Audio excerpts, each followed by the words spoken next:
Hello students, welcome back to my channel. So from today onward, I am going to start a new series of chapter for Urdu medium students. So please stay tuned with me. तो आज का हमारा जो topic है वो है geography का chapter number 2 ज़मीन की अंदरूनी हलचल for 9th class. So let's switch on to the topic. So इसमें सबसे पहले कुदरती आफ़ात के बारे में बताया गया है कि कुदरती आफ़ात किस किस्म की होती है. सो जो कुदरती आफ़ात हैं वो दो किस्म की होती है. एक कुदरती आफ़ात जो आसमानी होती है और एक कुदरती आफ़ात जो ज़मीनी होती है. ठीक है. अब जो आसमानी कुदरती आफ़ात होती हैं उनमें आता है मूसलाधार बारिश, तूफ़ान का होना, सैलाब का आना और बर्फ़ानी बारिश का होना. और जो आफ़ात ज़मीन की अंदरूनी हलचल की वजह से वाक़ होती है उनमें होता है आतिशफ़िशा का फटना और ज़लज़लों का आना. ठीक है. अब इस चैप्टर की शुरुआत में ही एक न्यूज़पेपर की कटिंग दी गई है जिसमें ये बताया गया है कि ज़लज़ले किस तरह से आते हैं, ज़लज़ले किन इलाकों में आते हैं और ज़लज़लों के नुकसानात क्या होते हैं. ये तमाम मालूमात उस पेपर की कटिंग में दी गई है. अब इस चीज़ को मज़ीद तफसील से समझाने के लिए एक प्रैक्टिकल दिया गया है, एक तजुर्बा दिया गया है. अब इसमें ये बताया गया है कि आप एक टेबल लीजिए और उस पर चंद किताबों को एक के ऊपर एक जमाइए और उस किताबों के ऊपर कुछ अशिया रख दीजिए जैसे कि डस्टर, पेन और पेंसिल. अब उसके बाद आप इनके बीच में से एक किताब को खींच लीजिए. तो इससे क्या होता है कि जो ऊपर की किताब पे जो अशिया रखी हुई थी वो सब गिर जाएगी. अब दूसरे तजुर्बे में आप फिर से इन बुक्स को तरतीब से जमाइए और उसके ऊपर कुछ अशिया रख दीजिए. अब इस तजुर्बे में आप टेबल को हिलाइए या फिर बुक्स को हिलाइए तो दोनों ही सूरत हाल में जो ऊपर रखी हुई अशिया है वो गिर जाएंगी. अब इस तजुर्बे के ज़रिए ये बताने की कोशिश की गई है कि ज़लज़ला और आतिशफ़िशा जैसी चीज़ें ज़मीन की अंदरूनी हलचल की वजह से रूनुमा होती हैं. अगर ज़मीन में अंदरूनी हलचल हो रही है तो जो कशरे अर्ज़ है, जो बाहरी हिस्सा है, उस पर तनाव पैदा होता है और इसी तनाव की वजह से एक तापकारी अशिया से तवानाई पैदा होती है. जैसा कि इस तस्वीर में दिखाया गया है कि एक तापकारी अशिया से तवानाई पैदा हो रही है और ये जो तवानाई है वो एक जगह से दूसरी जगह पर हरकत कर रही है और तवानाई की इसी हरकत की वजह से ज़मीन के अंदरूनी हिस्से में हलचल पैदा होती है और आतिशफ़िशा और ज़लज़ले जैसी चीज़ें रूनुमा होती हैं. ठीक है. अब रफ्तार, सिमत और ज़मीनी हिस्सों के लिहाज से ज़मीन की अंदरूनी हलचल की जमात बंदी की गई है. अब हम हमारे अगले टॉपिक में इसकी जमात बंदी देखेंगे. अब ज़मीन की अंदरूनी हलचल को 3 हिस्सों में तकसीम किया गया है: रफ्तार, सिमत और ज़मीनी शक्लें. अब जो रफ्तार है वो दो किस्म की होती हैं, एक सुस्त रफ्तार और एक तेज़ रफ्तार. जो सुस्त रफ्तार होते हैं उसमें आता है पहाड़ और चट्टानों का बनना. अब ज़मीन की मुसलसल सालों की हरकत की वजह से पहाड़ और चट्टानें रूनुमा होती हैं और ज़मीन की सुस्त और ज़मीन की तेज़ हरकत की वजह से ज़लज़ले और आतिशफ़िशा आते हैं. जैसे कि ज़मीन में अचानक से अगर हरकत हो रही है, अंदरूनी हलचल हो रही है तो ज़लज़ले और आतिशफ़िशा रूनुमा होते हैं. और सिमत, अब सिमत में की भी दो किस्में होती हैं. एक होती है उफ़क़ी ज़मीनी हलचल और दूसरी होती है पस्ती से बुलंदी की तरफ और बुलंदी से पस्ती की तरफ होने वाली हलचल. अब ज़मीन की शक्लें, इसमें सतह मुर्तफ़ा और ऊंची ज़मीन बनाने वाले इलाके आते हैं और कोसाज में आते हैं लहरसाजी और दरार वगैरह.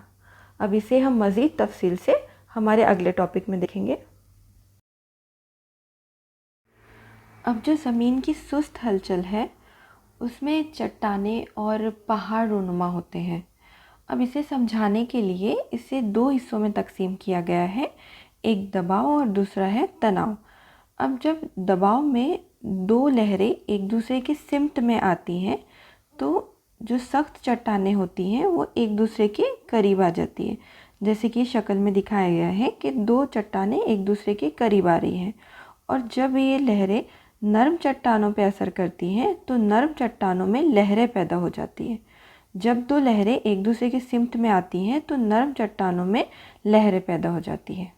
अब तनाव में जो है दो लहरें एक दूसरे के मुखालिफ सिमत में अमल करती हैं। तो इसमें ये होता है कि सख्त चट्टानें एक दूसरे से दूर चली जाती हैं और नरम चट्टानों में दरारें पैदा हो जाती हैं। ठीक है। अब जो है दबाव को मज़ीद तफसील से समझाने के लिए एक एक्सपेरिमेंट दिया गया है। अब इसमें आप क्या कीजिए कि अपने दोनों हाथों को एक पट्टी के सिरे पे रखिए और उससे दोनों सिरों पर मरकज़ की जानिब दबाव लगाइए। तो इससे क्या होता है कि जो पट्टी है उसमें लहर पैदा हो जाती है।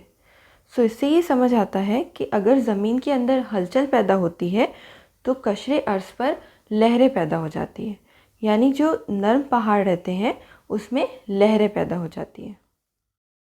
अब जो है कि ज़मीन की अंदरूनी हलचल की वजह से जो नरम हिस्सा होता है, जो ज़मीन का नरम हिस्सा होता है वो ऊपर की जानिब आ जाता है, यानी कि उसमें लहरें पैदा हो जाती हैं।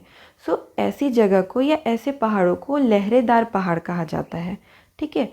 अब जैसे कि शक्ल में दिखाया गया है कि पहाड़ के ऊपर कुछ लहरें दिखाई दे रही हैं। अब ये जो लहरें हैं ये ज़मीन की अंदरूनी हलचल की वजह से पैदा हुई है और एक लहरेदार पहाड़ और एक लहरेदार इलाका तैयार हुआ है। सो लहरेदार पहाड़ की जो मिसालें हैं वो है हिमालय का पहाड़, अरावली का पहाड़, रॉकी एंड एंडीज़। अब यहाँ पर तनाव को मज़ीद तफसील से बयान करने के लिए एक तजुर्बा बताया गया है। अब इस तजुर्बे में आप एक पट्टी को दोनों जानिब से पकड़िए और इसे मुखालिफ सिमत में खींचिए।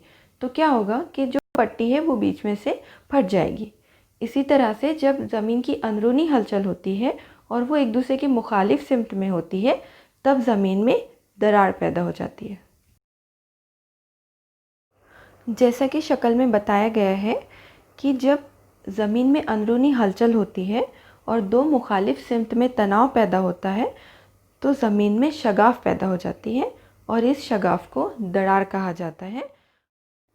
अब क्या होता है कि जो दो मुतवाज़ी दरारों के दरमियान कशरे अर्ज़ का हिस्सा जब ऊपर की तरफ उठ जाता है तो वो तोदानुमा दिखाई देता है। जैसे कि शक्ल में दिखाई दे रहा है कि जो दो दरारों के बीच का जो कशरे अर्ज़ का जो हिस्सा है वो ऊपर की जानिब आ गया है, तो वो तोदानुमा दिखाई दे रहा है। इसे क्या कहते हैं? तोदानुमा पहाड़ कहते हैं। अब इसकी जो ऊपरी सतह होती है वो मैदान नुमा होती है, वो चोटी नहीं होती, मैदान होता है। और इसकी जो ढलान होती है, जो नशेब होता है, वो तेज़ होता है। ठीक है।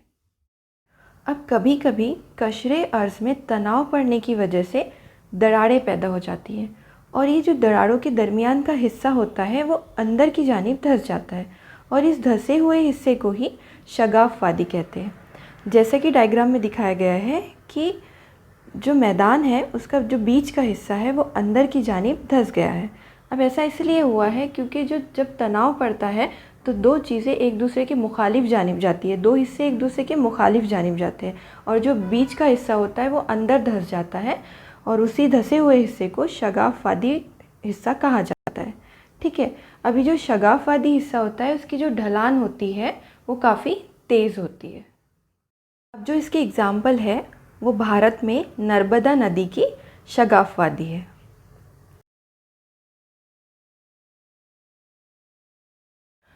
अब जो इस चैप्टर के अगले टॉपिक हैं उन्हें हम इंशाल्लाह अपने अगले वीडियो में कवर करने की कोशिश करेंगे। अगर आपको ये चैप्टर समझ आया है तो प्लीज़ चैनल को सब्सक्राइब कीजिए और शेयर कीजिए। तब तक के लिए टेक केयर, बाय।